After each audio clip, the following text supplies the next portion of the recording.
Good evening, everyone.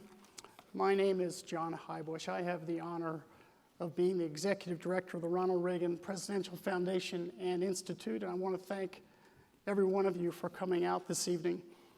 In honor of our men and women in uniform who defend our freedom around this world, if you would please stand and join me for the Pledge of Allegiance.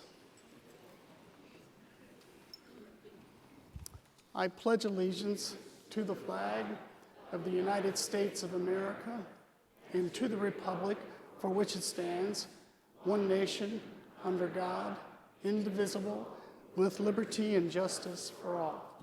Thank you. Please be seated.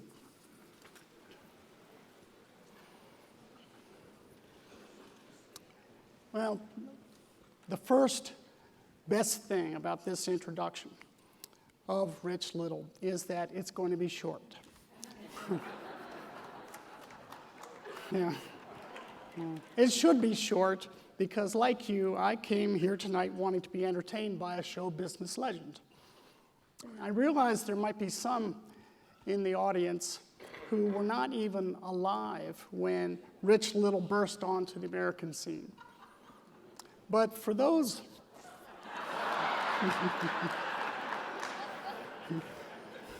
this might be a longer introduction than I thought.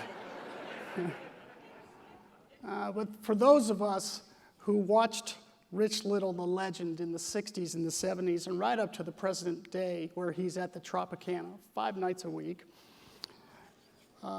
we remember him fondly as a star on the Ed Sullivan Show or filling in for Johnny Carson in late night TV. A good rule of thumb, I think, is not to keep a legend waiting, so we won't.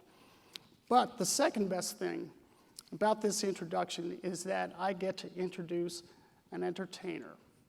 I've not looked up how Webster's would define entertainer, but I can give you a definition for this evening, one that I think fits Rich very well. Tonight's entertainer is a celebrity, an impersonator, and a comedian, all wrapped up in one. As Rich so eloquently puts it in his book, Little by Little, an impersonator on stage simply doing voices of others is one thing, but an impersonator who can use their wit and their sense of humor and the timing of a master comedian, well, that is a magical combination that very few, including Rich Little, have mastered.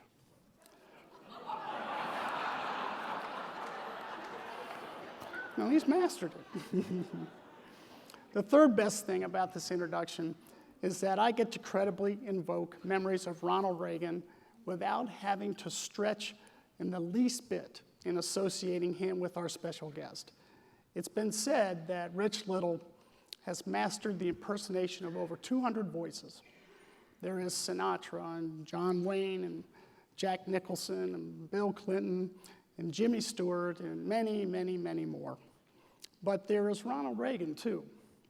I've no doubt we'll hear tonight from our 40th president, if not in the flesh, then in spirit. I think that Rich would agree that President Reagan is one of his favorite impersonations, not just because he's been able to call forth his voice and his gestures so well. It's because Rich developed a warm friendship with President and Mrs. Reagan over the years. President Reagan, a former actor, fell in love with Rich's impersonation of Ronald Reagan, the president. And I think it's fair to say that Rich found Ronald Reagan to be the most personable of all the presidents that he impersonated. Indeed, the title, the most lovable president of them all, Ronald Reagan, is the title of a chapter in Rich's Little by Little book. So speaking of the book, I know that Rich was kind enough to sign many, many prior to this event. We still have some numerous books for those that didn't have a chance to get it, and they're signed by Rich. You can get them out in the lobby afterwards or over in Air Force One Pavilion, where we will be having dinner tonight. So please do. And I want to make special note that all of the profits that Rich is making from this book are being donated by Rich to wounded servicemen and women in our armed forces.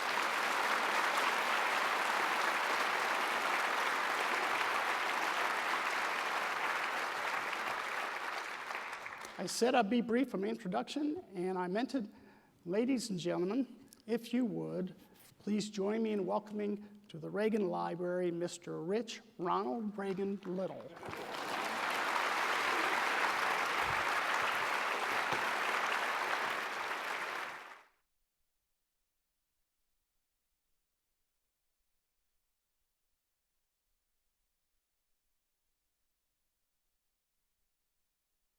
The music.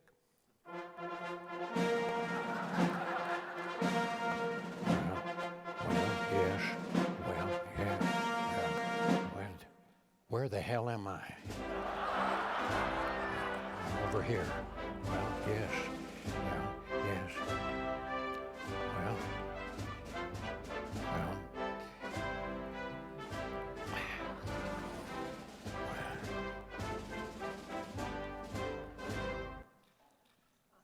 Well,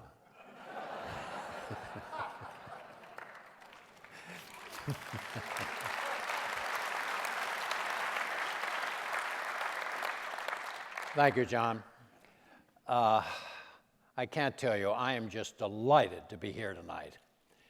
Hell, at my age, I'm delighted to be anywhere, to tell you the truth. But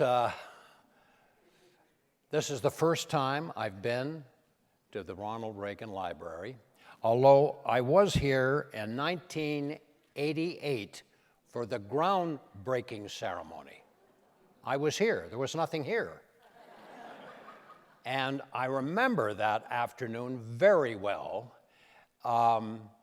because there were 5 presidents here. First time, I think, in history that 5 presidents were in one location. And it was a terrific afternoon. I remember I was sitting in a crowd next to Arnold Schwarzenegger. This is true. And he recognized me. He said, "Rich Little, good to see you again, asshole."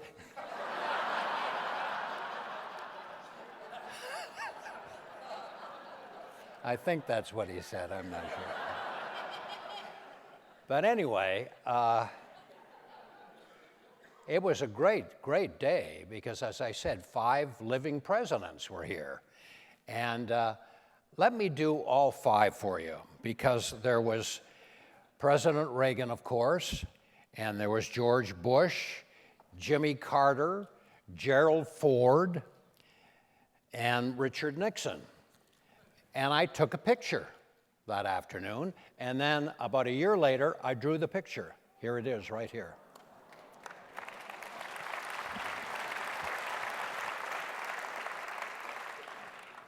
So let me do some of these presidents for you. How about George Bush Sr.?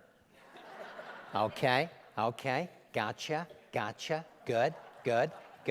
You know, I've always been interested in airplanes and flying, parachute jumping. And the other day in Houston, I joined the parachute club. Paid them $5,000 in cash and joined the parachute club. I came home, I told Barr, my wife Barr, I said, "Barr, I've joined the parachute club in Houston. Here's the receipt." And she looked at it and she said, "George, have you looked at this?" I said, "No, why?" "You've joined the prostitute club."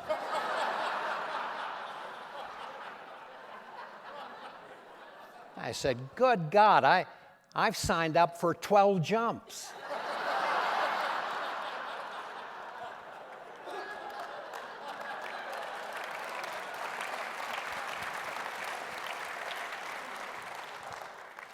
Now, next, we've got Jimmy Carter.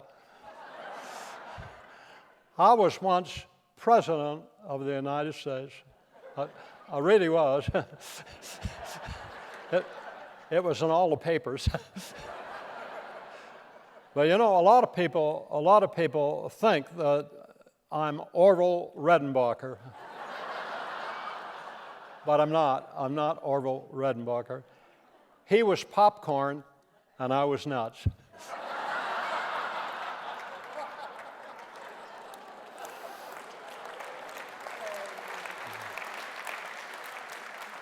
Now we've got Gerald Ford. You know, the other day I was walking in the Senate building, and I was rounding a corner, and Richard Nixon bumped right into me. And he looked up at me and he said, "Oh, pardon me."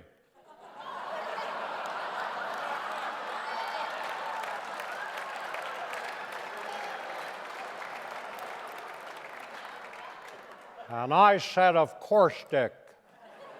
And that was the end of my political career. Next, we've got this guy.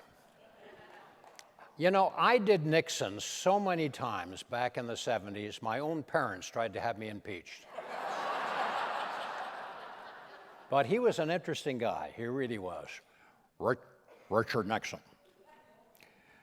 My fellow Americans.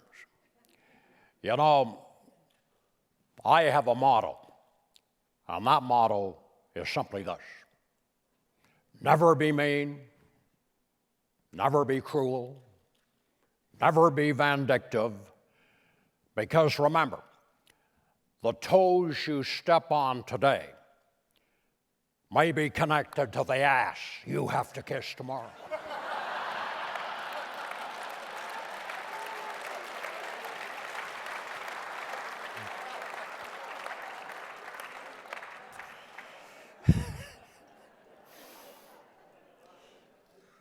You know, a lot of people say to me, "Rich, was President Reagan a tough voice for you to get down?" And I got to be honest with you, at first it was, because I did not imitate him when he was a movie star or when he was governor of California. And when he started to run for president of the United States, I started to work on his voice, but I was having a tough time. And then one day, I was out at the airport here in Los Angeles, and I ran into somebody who worked for Ronald Reagan, somebody on his staff. And this gal came up to me. She knew who I was. She said, "Mr. Little, have you got President Reagan down yet?" Well, he wasn't president quite then, but he was campaigning. And I said, "Well, not really. I'm working on it. I'm having a little trouble." She said to me, "Well, I work for him, and I know him very well. What you've got to do is, before you say anything, you've got to go, 'Well.'" I said, "You're right, he does do that." And then she said, he goes, "Well," and then he looks down. And then he looks up and says, "Well," again, and then starts talking. And I said, "Oh, yeah, you're right. You're right. You're right. He does say, 'Well,' yeah." So I started doing my impression of Ronald Reagan. And when I finally met him, I said to him, "You know, I was working on your voice, and you say, 'Well,'" and he said, "Well, you're right, I do." And then I said, "But I don't understand the looking down before you speak. Why do you look down like that?" He said, "Rich, you'd look down too if you owned a horse ranch."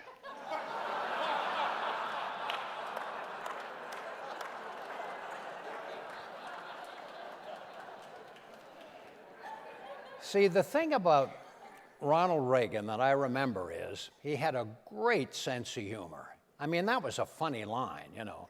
You'd look down too if you owned a horse ranch.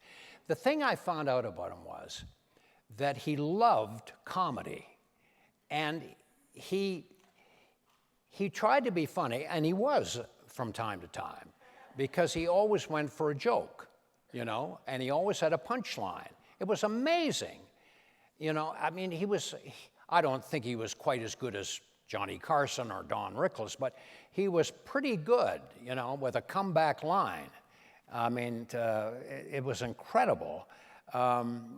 He even, when he sent me a letter, and he wrote to me a lot, because Reagan liked to write a lot of letters, and he would send me a letter, and they were always pretty funny, Like, for instance, this one. I don't know whether you can read it or not. Can you read that? I love this. I think I will work on a rich little imitation just in case you are ever elected president. That was great. And then sometimes he'd send me a picture that somebody took at some event I was at with him, and they were funny too. For instance, this picture right here, okay? Now, I'm sure you can't read what's written there. I'll tell you what he wrote. He wrote this: "Dear Rich, I know one of these fellas is me. But which one? I know I'm not the white-haired one, and I hope I'm not wearing the green dress.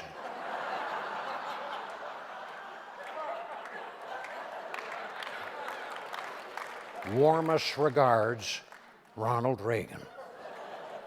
That's what he wrote. That is typical of him. Typical of him. I got a kick out of that, He once said to me, he said, "Rich, you do me better than I do.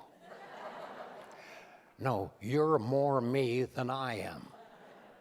He said, "I was thinking when I pass away, I think they should bury you."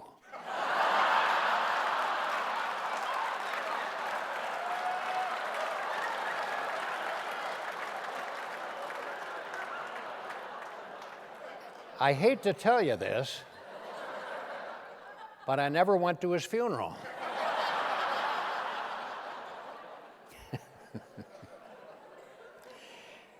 Now, here is a shot of me made up as Ronald Reagan, okay? This was taken, I did a show for HBO about 20, 30 years ago, and I did 7 presidents. And I had about 2 minutes between presidents to make up as the next president. So this was a rush job, but I think it came off pretty well, And that was a great experience for me to do that show, but not a lot of people saw it. But I toured with it for about 6 months. 6 months. It was called The Presidents. Now, I auditioned for the Bill O'Reilly Killing Reagan book. I'm sure you've heard about it or read it. It's pretty good. And I knew they were going to make a TV movie out of it. And I thought, I would love to play Ronald Reagan in that. I could do that with my eyes shut. Oh boy, this is my chance. Because, at the time, it was when he was shot, so I knew the exact period that they wanted to do it at. And I was just a few years older than he was. So I thought I have a good chance of playing this. So I sent the producer a little clip of me reading Reagan's final address to the nation. And I got an answer back from them saying, "Thank you for sending in that clip. It was very interesting, but we're going with an actor."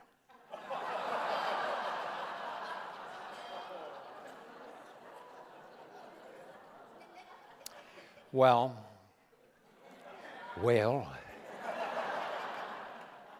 Tim Matheson played Reagan. I don't know whether you saw it or not. And he's a good actor, but he didn't have the voice down, and he did not have the movements, and that was a shame. But rejection is part of show business, so I got over it. No big deal. But I would have loved to have done that. That would have been great for me. Now I want to show you a picture that was taken at the White House. Do you know who this is? Do you think that's Ross Perot? Well, kind of. it's me as Ross Perot. This is me as Ross Perot. So it shows you what they can do with makeup. That's hard to believe that's me, but it is. As Ross Perot. You remember Ross Perot? Now listen, let me tell you something. The only reason I never became president of the United States is my ears were too big and I couldn't get in the White House door.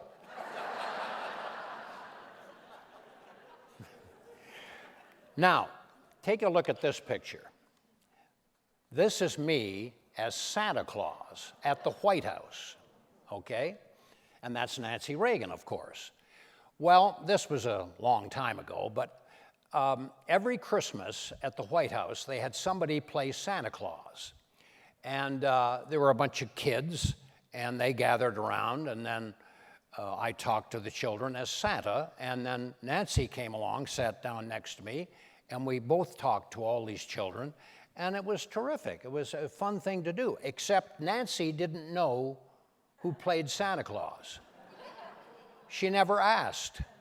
So she arrived late, okay? So she comes in, I'm sitting there already as Santa. She comes and sits down next to me, has no idea who's playing Santa, and she looks over at me and she goes, "Who's playing Santa?" So she grabs my beard. This is a true story. She grabs my beard, which is on an elastic, and she pulls it down like this, and she goes, "Rich, it's you," and lets it go.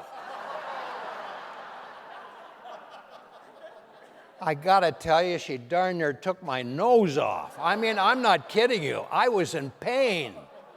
Oh, my Lord. So instead of Santa going, "Ho, ho, ho," I was going,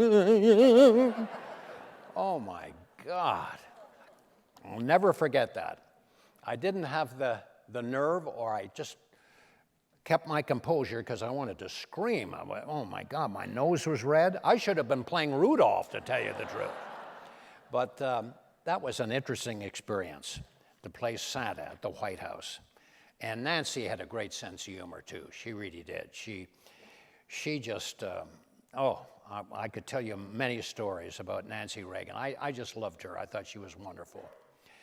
Now, the first Ronald Reagan inauguration, 1981, I did the inauguration ball.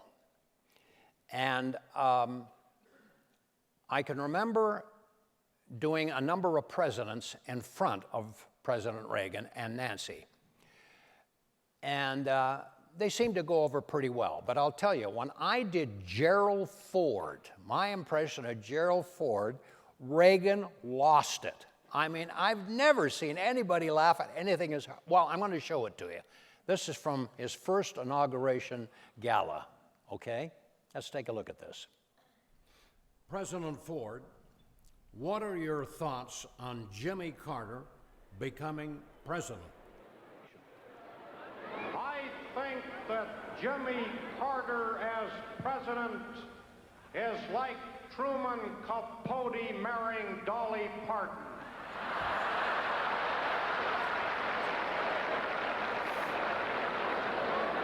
The job was just too big for him to handle.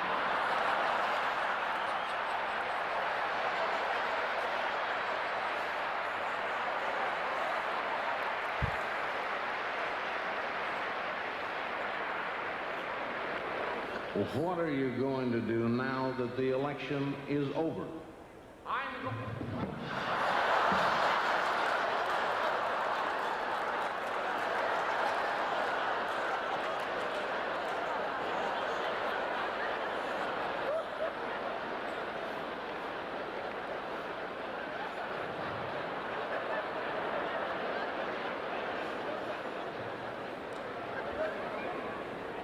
I'm going to be taking out accident insurance.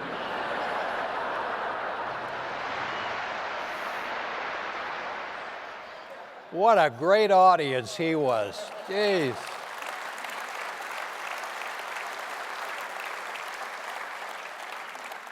You know, you're going to find this hard to believe. Maybe I shouldn't be saying this. When that was over and we were talking backstage, Reagan actually said to me, the President of the United States, Rich, I laughed so hard I think I peed my pants. And Nancy went,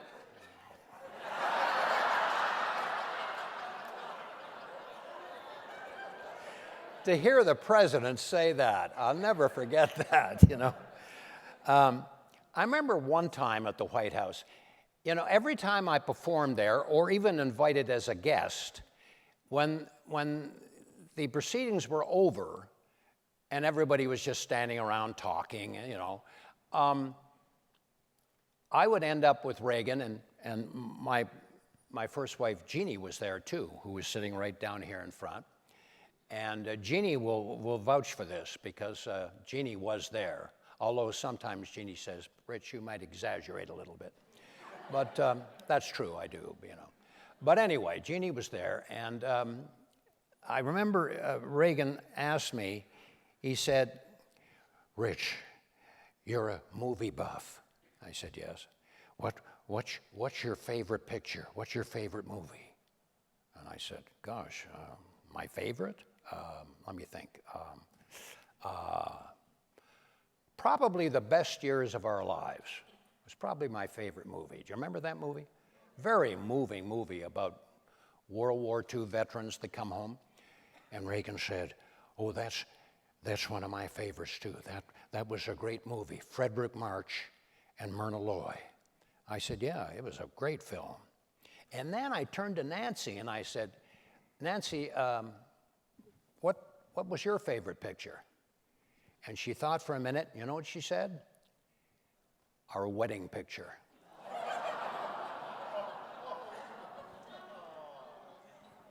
Is that cute? That's adorable. I can remember that. You know, one time, he surprised me.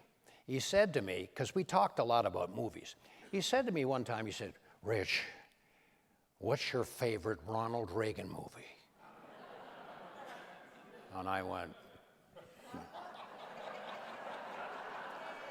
Now, I couldn't say Bedtime for Bonzo.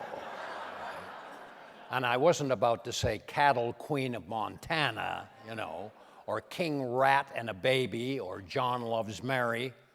Not exactly classics, right? So I said to him, and this is true, I said probably King's Row was probably my favorite of all your movies. Pretty damn good film, too, you know, with Robert Cummings and Ann Sheridan. He said, oh, yes, I remember that movie, and that's one of my favorites, too. He said, that's the movie where that quack doctor, played by Charles Colburn, cuts off my legs. And I said, yeah, you're right. He said, yes, and I have those famous lines where I reach down and go, where's the rest of me? I said, yeah, I can remember that. He said, you know why they cut off my legs? I said, no, why? He said, I think some of the studio heads saw some of the rushes, and they saw how bad I was in the movie. They were trying to get rid of me.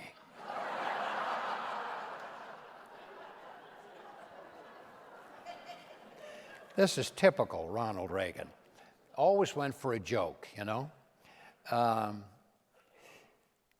He also talked about a movie that he made with Nancy. They made one film together. I don't know whether you remember it. Anybody remember it? Hellcats of the Navy. Not a classic, but, you know, that was the first movie he made with Nancy. And he spoke a lot about it. I guess they had a good time, and naturally they did. And Reagan said to me, yes, I remember that movie. I was captain of a destroyer in the North Atlantic during World War II.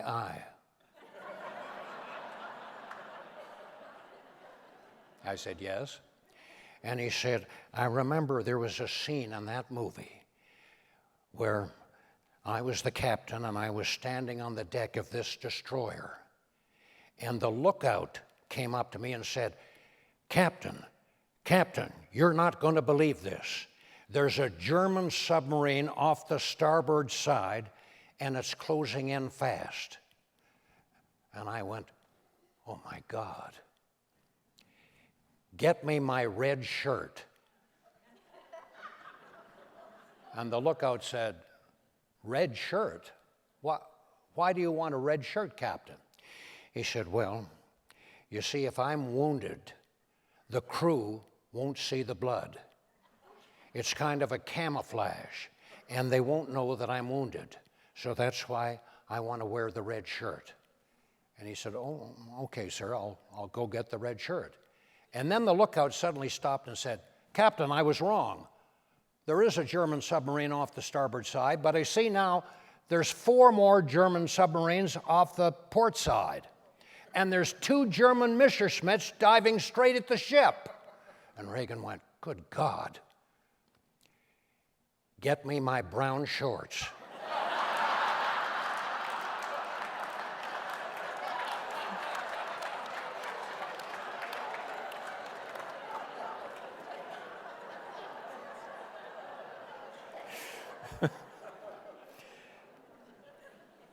That's not totally a true story. Actually, he was in the Pacific, not the Atlantic, as if that matters, right? But I always loved that joke, get me my brown shorts. I told that to him one time. Jeez, he laughed. I couldn't believe it. God, he wrote that down. I don't know what he did with it. But I remember one time, Jeannie and I, sitting right here, Jeannie and I were asked to the White House. You remember this, Jeannie. They were honoring the president of Sri Lanka, okay? And here he is, right here. Jeannie's crowded out there. She's behind me, you know. But anyway, there we are, and there's the president right there. This is the president of Sri Lanka. Now, he gets up and speaks. I was just invited. Jeannie and I were just invited as guests, right? I didn't perform that night. And the president of Sri Lanka is speaking. Well, we're sitting there, and the president of Sri Lanka is a bit boring, but he's talking away. All of a sudden, the president of Sri Lanka says, you know, I learned a lot about American culture by watching Laurel and Hardy movies. This is true. Reagan leans over to me and says, our kind of guy.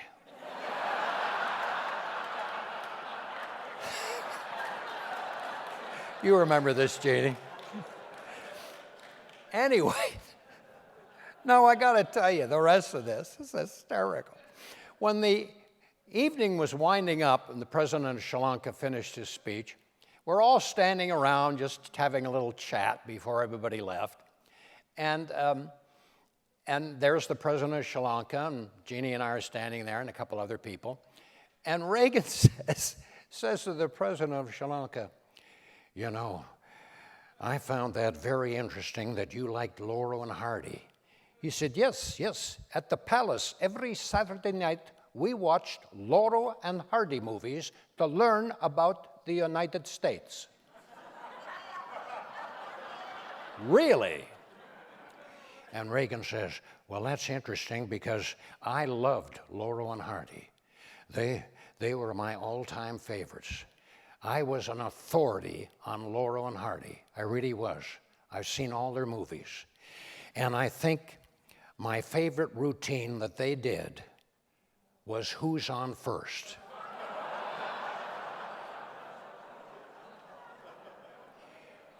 Jeannie looks at me and says, I could see it in her eyes, don't say anything. Because he's got the wrong comics. If you know the routine, Who's On First, Bud Abbott and Lou Costello, if you don't know that routine, this doesn't mean anything. But anyway, Reagan says, I think my favorite routine they did was Who's On First. Now, when he said that, the president of Sri Lanka says, what? Reagan says, what? He was on first.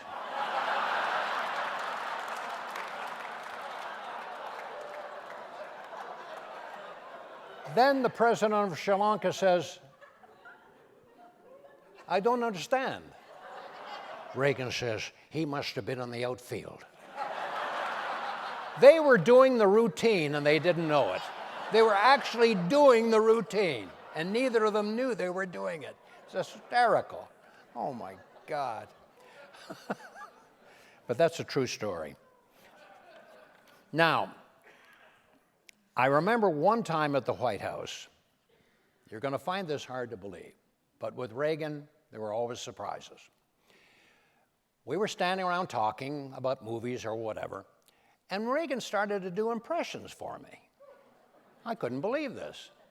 He said, you know, Rich, I do a couple of impressions. And I looked over at Nancy and she went, and I said, really? I said, who do you do, Mr. President?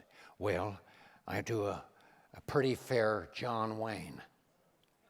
And I said, I'd love to hear it. He said, well, it's not the greatest, but all right, pilgrims, get those wagons in a circle.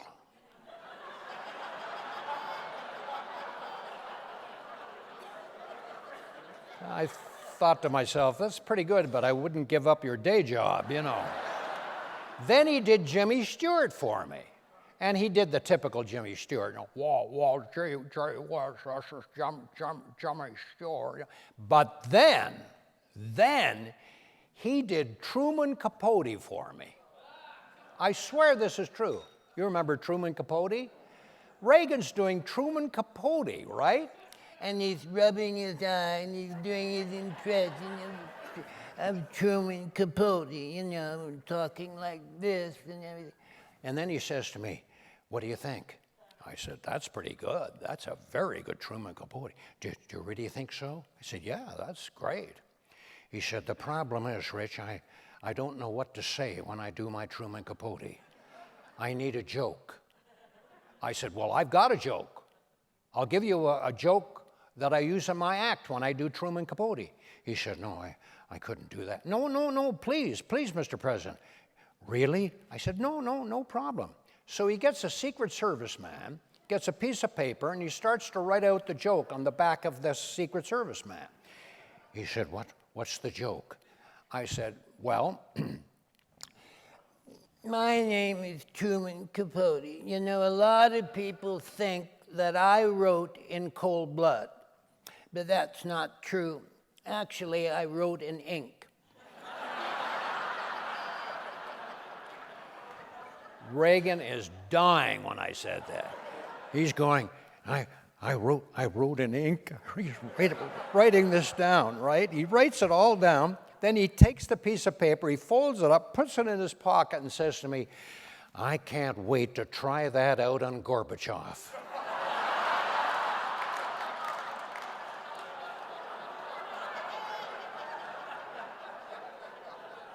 I would have given a year's salary to see Ronald Reagan, President Reagan, doing in Truman Capote for Gorbachev. I mean, that, I don't know whether he ever did, you know, but God, that would, I would have killed to have seen that one. I don't know whether that happened or not.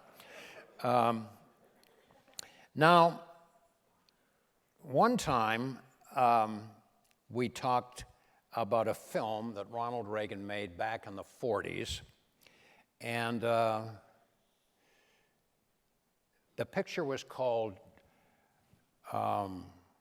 Desperate Journey, if you remember it. Desperate Journey, with Errol Flynn, Ronald Reagan, also Alan Hale and Arthur Kennedy were in this picture. It was a war picture, okay? And they were all in this movie. Well, Reagan told me this story. He called it the dirt story. And he told it to me twice, as a matter of fact. He didn't realize that the last time I was at the White House, he told me the same story. And the next time he told it was a little bit different, but it was still funny. And I guess it was true because he told it a lot, but it's called the dirt story. And I said, well, yeah, the dirt story, what's that? Well, I was making this movie back in the 40s with Errol Flynn, and it was a war picture. And I remember Alan Hale was in it, and Arthur Kennedy and myself.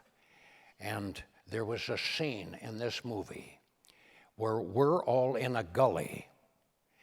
And when Raul Welch, the director, says action, the Germans go over the hill, and we all come up, with our rifles, and we go over the hill. He said there was no dialogue. It was just a simple shot. The Germans go over the hill, we come up over the gully, and then they say cut, and that's the end of the shot. Well, we're all down in the gully, and I look over at Errol Flynn, and I said, what the hell is he doing? And Alan Hale says, I'll tell you what he's doing.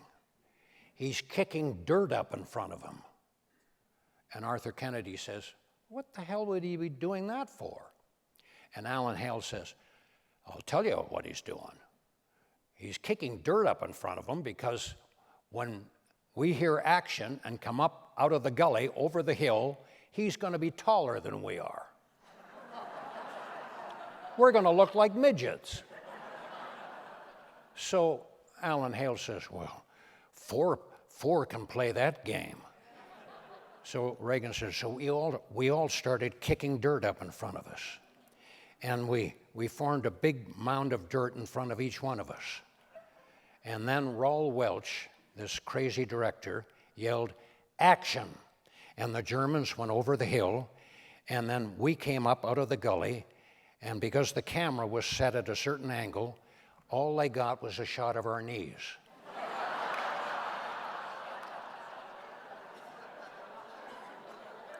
So Raul Welch, the director, goes, what the hell is going on? You guys are playing games. We're trying to shoot a movie here. What the hell is going on? Get rid of this dirt. Get back in the gully. We have to shoot this scene again. Behave yourselves. You're acting like children. So he said, back we went into the gully, right? He said, now we're getting ready for to do the scene again. And I looked over, and Errol Flynn came back in, and he was wearing a bonnet and a hat. And Alan Hale said, well, four can play this game. So we went to the costume department, and we got women's attire to wear. And we came back. And then when Raul Welch said, action, the Germans went over the hill, we came up over the gully, and Errol Flynn was wearing a bonnet and a hat.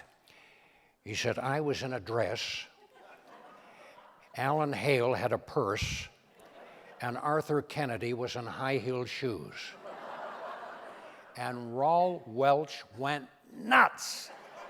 You idiots! Jeez, we're losing light and you guys are playing games. Errol, I know you put them up to this. You're driving us crazy. One more outburst like this and you're off the picture. And Errol Flynn said, oh, is that a promise, old boy? Anyway, so now, he said, we go back into the gully. And the first assistant comes over and says, hey, fellas, come on, smarten up, will you? No more clowning around. We're losing light. We've got to get this shot. So behave yourselves. Get in your uniforms. So we got in our uniforms, and we were going to do it properly. And, and we had our rifles. And Raul Welch says, action! Germans go over the hill. He said, we came up over the gully, and Errol Flynn was naked.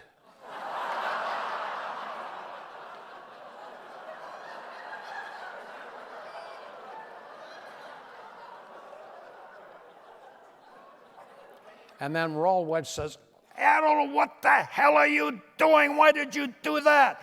And Errol Flynn says, oh, I just wanted to show the Germans that I wasn't Jewish.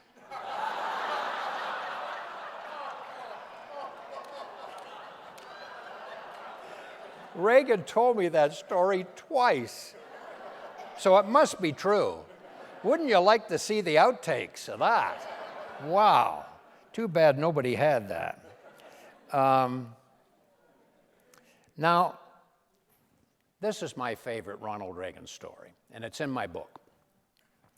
And I was invited to both Ronald Reagan swearing-in ceremonies when he was sworn in as president, okay? I was honored to be there. Now, after the first time he was sworn in as president, about 5 p.m. that same day, I found myself in the suite at the Watergate Hotel, of all places, the suite of Patricia Neal, who was a great actress back in the 40s, made a movie with Ronald Reagan, okay? So I found myself in Patricia Neal's suite around 5 p.m. And there were other people there too.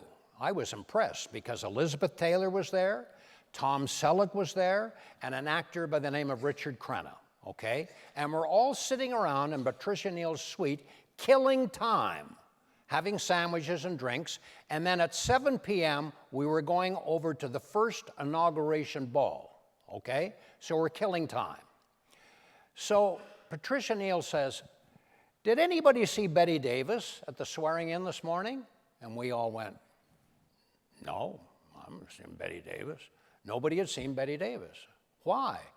And Elizabeth Taylor said, "Well, I talked to her 2 days ago, and she said she was taking the train down from New England, and she would be here for the swearing-in ceremony. But I didn't see her." And everybody went, "No, I didn't see her either."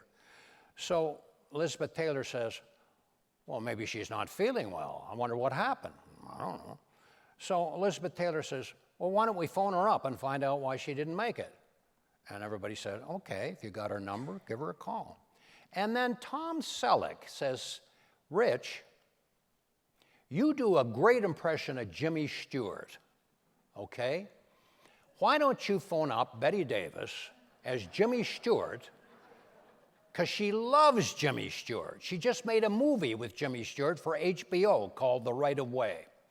And they got along great. So why don't you phone up Betty Davis, ask her why she didn't make it this morning as Jimmy Stewart?" And I went, "Well, I don't even know Betty Davis. She scares the hell out of me. I don't think I want to do that. What am I going to say? Oh, you're clever. You're a comedian. You'll think of something clever."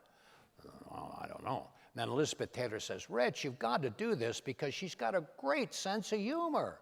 Really, she's always pulling pranks and telling jokes. She will scream when you do this, I swear." I said, "Well, I don't know. Okay, I'll do it. Give me her number." So Elizabeth Taylor hands me Betty Davis's phone number. So I dial the number, okay? And I go over to the phone and dial the number, Betty Davis's number.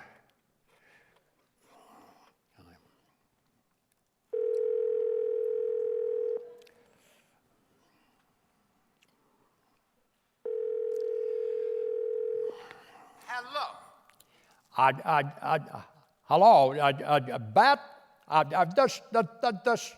This is Jimmy Stewart calling. Oh, Jim, how good of you to call. Well, Bet, we didn't see you at the swearing-in this morning, and we were worried about you, and somebody said that you weren't feeling well, and I hope you're feeling better now, are you? I am. And listen, Good. I miss you all. Oh, that's good. Oh, by the way, What? when are you and Gloria coming up to Connecticut? On the 15th or the 18th?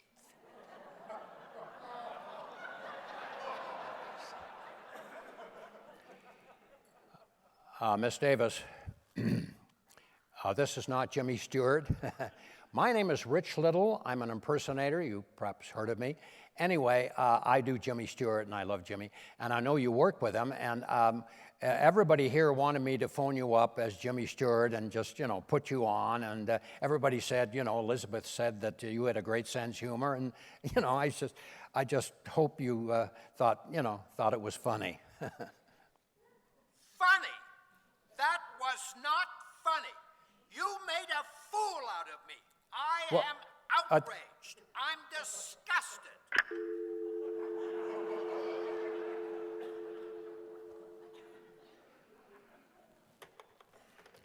whose idea was this? And everybody said, what happened? I said, what happened? She was furious. Oh my God, that did not go over. So everybody looked at one another and went, I thought it would amuse her. So now we go over to the first inauguration ball, okay? And when we get there, we get in a line. We're at the end of the line, and people are shaking hands with the president. And by the time we got up to President Reagan and Nancy, and we're shaking their hand, Elizabeth Taylor starts to tell Reagan about what I did as Jimmy Stewart with Bette Davis. And Reagan goes, oh, that's funny. That is hysterical. I wish the heck I'd been there to hear that. She must have got a great kick out of that. I said, not really, Mr. President. It was a bad mistake. She was not pleased at all. As a matter of fact, she was pretty annoyed that I did that, and I hope I never run into her because my name is Mud. That did not go over. Reagan said, well, I'm surprised at that, Rich. I've worked with her a few times, and she's always had a great sense of humor. As I remember, she was always telling jokes and pulling pranks, and as a matter of fact, Rich, I remember the first time I ever met Bette Davis. It was in Beverly Hills in about 1935, and she came up to me and she said, you're little Ronnie Reagan, aren't you? And I said, well, yes, I guess I am. She said, oh, I've seen you in the movies. And I said, really? What was the picture? She said, no, this was at the Screen Actors Guild. You were in the balcony in that second row. So that was pretty funny. And I said, well, she may have a good sense of humor, but she didn't when I phoned her up as Jimmy Stewart. She was furious. Well, this is not right, Rich. I tell you what, I know her very well. Let's phone her up and we'll straighten this out. And we'll find out how she's feeling. And I said, well, Mr. President, I mean, you've got another ball to go to. You want to do this now? He said, yes, let's find a phone. So he gets a hold of a Secret Service man, and he leads us down a corridor, down a hallway, to a little office, and we all come down with him. And we go into this office, and there's a phone in there, and I hand President Reagan Bette Davis's number, and he gets the switchboard, and then they put the call through to Bette Davis.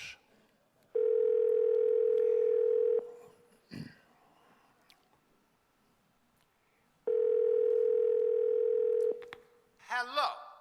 Yes, Bet, this is President Reagan calling. You can go to hell, Rich Little.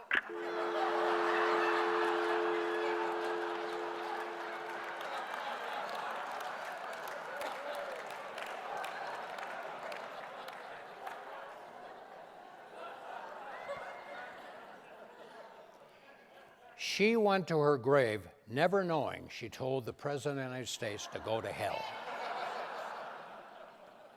Jimmy actually said to him when that happened, well, Ron, I'll phone her Monday from the office and we'll straighten this out. And Reagan said, no, we'll leave this alone, Jim.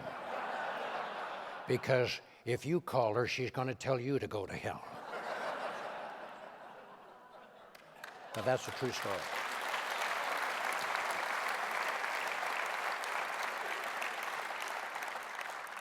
Actually, to tell you the truth, she said, go to hell, Rich Little. It was stronger than that.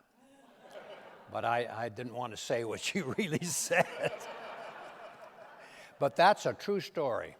She told the President of the United States to go to hell and never knew it. Never.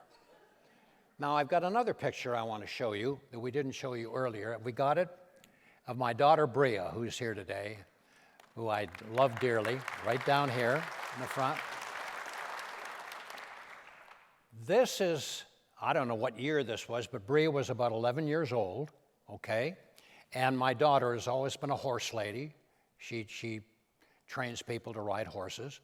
And she met President Reagan. Now, you can hardly see him. He's right behind Nancy. You can just see his nose sticking out. And then I'm there. That's Tom Bradley, who was the mayor at that time of Los Angeles, and the mayor of Hollywood. What was his name? Huh? Oh, yeah. What? Johnny Grant. Johnny Grant. And that's Bria, and she's telling President Reagan about her horse. And he was really interested, and they had quite a chat right there. She was 11 years old, and that's Bria right there right now.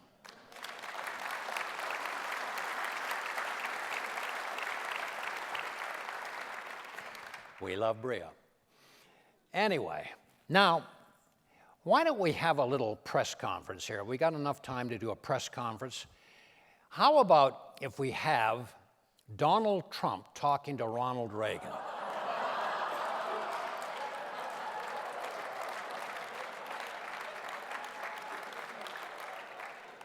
Has anybody got a 7-foot-long tie I could borrow?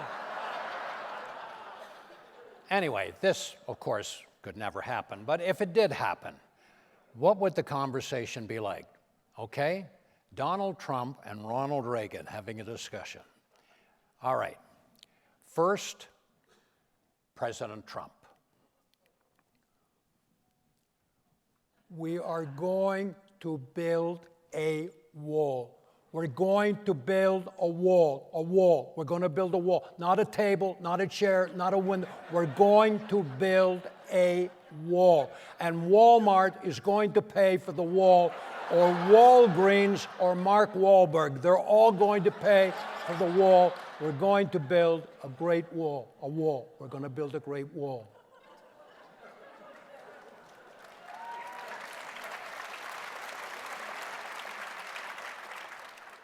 Well, Mr. Gorbachev, tear down that wall.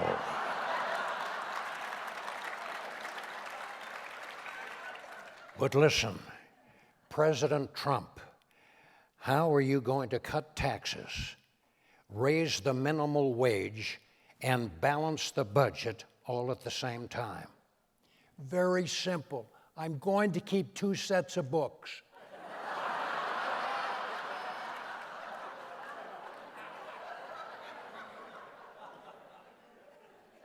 Well, you know, working on a budget is a lot like being a rabbi.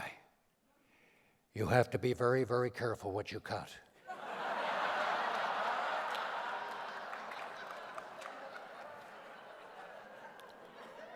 Well, now does anybody else have a question for me? Anybody else? Yes. Yes. Here, sir. Yes. Shelly Poppin, miss, from the Who? Winchester 73. Mr. President, is the war on poverty over? Yes, it is. The poor lost.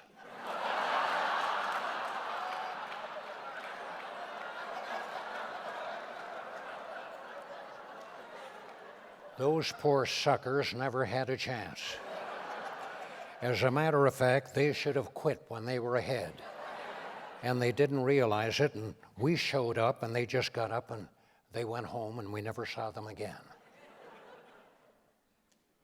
What the hell am I talking about? Yes, the fellow with the rash. Where is he? Sir, Yes. sir. Yes. Bill Chatsfield here from the Cheyenne Social Club. Yes, Bill. Sir, do you think the government will ever legalize marijuana? Well, I'm not sure about that, but I think they're going to discuss that next week at a joint session.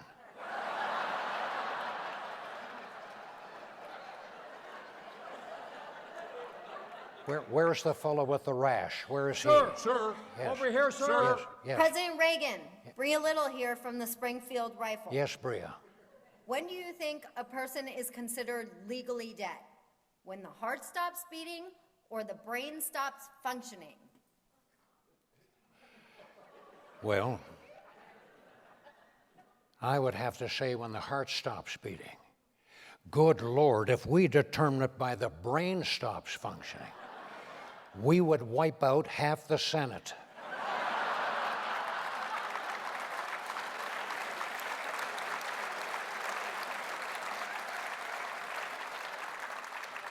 Any other questions? Sir, Yes. over here, sir. Yes. Sir Clifford Crapp from the Dover Soul. Yes, Mr. Krapp.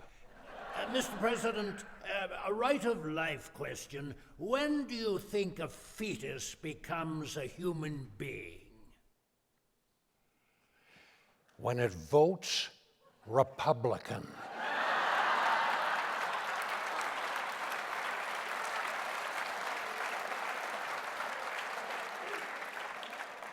Any other questions? Yes.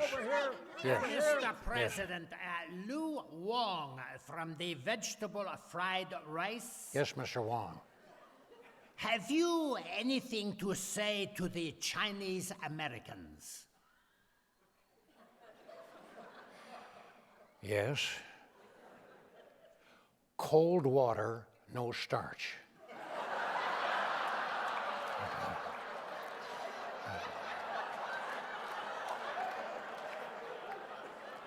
Anybody else? Sir, Yes. sir. Yes. Over here, sir. Yes. Mr. President, Bill Luxton from the Liberty Bell. Yes. Yes, Bill.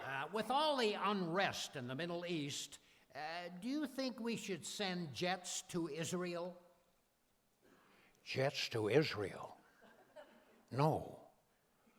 What the hell would they do with a bunch of football players?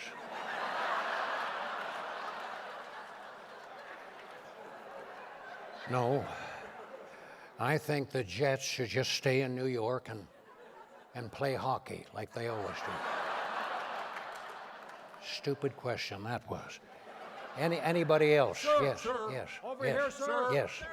Bob Bentley of the Rockford Files. Yes. Mr. President, at your age, do you still have sex?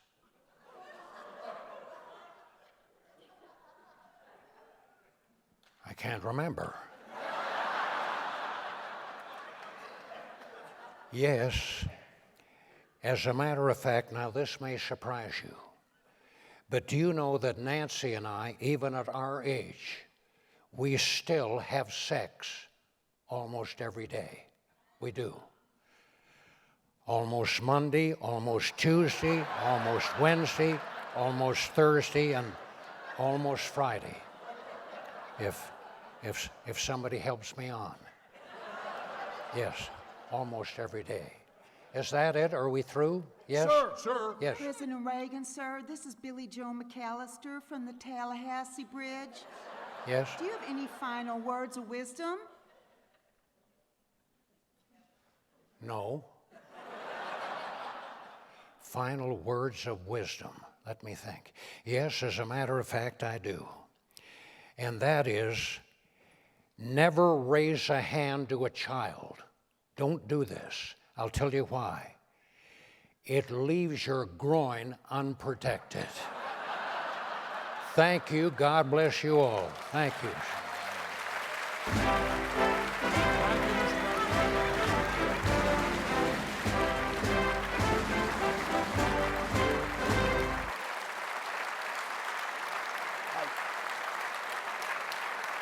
Thank you.